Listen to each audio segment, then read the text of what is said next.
Sponsorship is not about putting logos on stuff. You can do that if you want, but that's not sponsorship. So that's not really what I'm gonna be talking about today.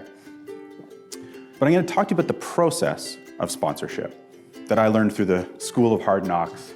I moved from the brand side into the charitable sector, and I started doing what every good corporate fundraiser does, firing unsolicited sponsorship packages out the door with reckless abandon.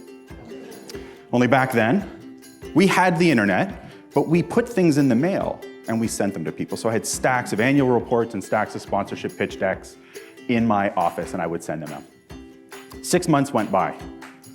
Guess how successful it was? You already know. Not at all. And then one day my phone rang. I'd never heard it ring before. Hello, Chris, this is Dave. I'm from Company X. I'd like you to come in and pitch to us. I'd like you to come and tell us how we could work together. Dave, that's wonderful news. Sign me up. I'll be there on Tuesday at 3 o'clock. But before I show up, can you tell me, was it gold, silver, or bronze that caught your eye? He wasn't kind enough to laugh. Instead, he told me that they hadn't read a sponsorship package in 10 years. And this was more than 10 years ago. In fact, they got over 10,000 unsolicited sponsorship packages every single month that they promptly threw in the garbage. Now they would just delete it or filter it through their online forms. He said the words that changed my career forever. The reason you're here is because we did the market research. You appeal most strongly, while you and 2 of your competitors appeal strongly, among 40-year-old high net worth moms who live in the suburbs, who prefer luxury brands, have 2 or more children, and those children play hockey. That's our target market, that's who we want to delight, and that's why we've invited you to pitch. I recycled all of my sponsorship packages and radically changed how I did cause sponsorship, as a practitioner and as a consultant. So Travis and I did pitch, and whether or not we won the day, you're gonna have to wait 21 and a half minutes to find out. So Travis and I, we were invited to pitch, and pitch we did. But as we were about to walk out the door, I noticed that Travis had nothing in his hands. By nothing, I mean nothing. Not pitch deck, not annual report, no PowerPoint presentation, legitimately nothing. And I, being the junior person, assumed my boss was preparing all of this information, that he was doing all the work. I said, Travis, where's your stuff? He said, I don't bring stuff to sales meetings. How could I possibly make a sale if I don't know what they want? So we went in, and the company asked us one question. We're gonna write you a check for $1 million. How are you going to spend it? What would you say? Would you talk about how many trees you're gonna plant? How many kids you're gonna help? How many hospitals you're gonna build? We didn't.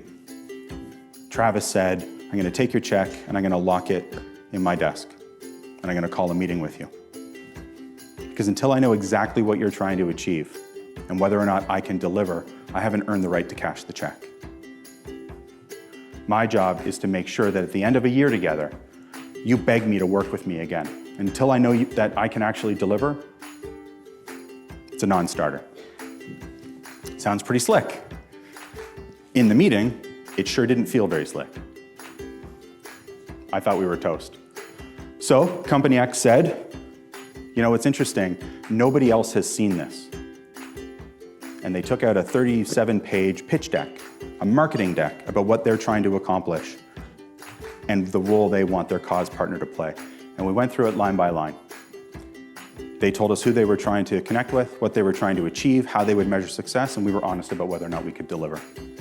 And at the end of that meeting, they did indeed slide a proverbial check across the table. But it wasn't $1 million, it was $2.5 million. And in that one move, we doubled the size of our, at the time, very small organization. We won the day. We won because both parties came together honestly to talk about what they were trying to achieve. You can't go in hoping to make the sale. And as a brand, I'm asking you and encouraging you to be honest about what it is you're trying to achieve. So my hope today is that you're going to hear conflicting information. I hope CIBC is going to get up and say a bunch of stuff that actually doesn't jive with anything I've said.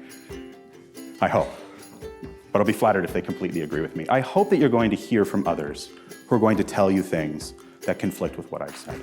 Because the only thing that you can walk away from this experience today, both sides, is that every meeting has to start from square one, from ground zero.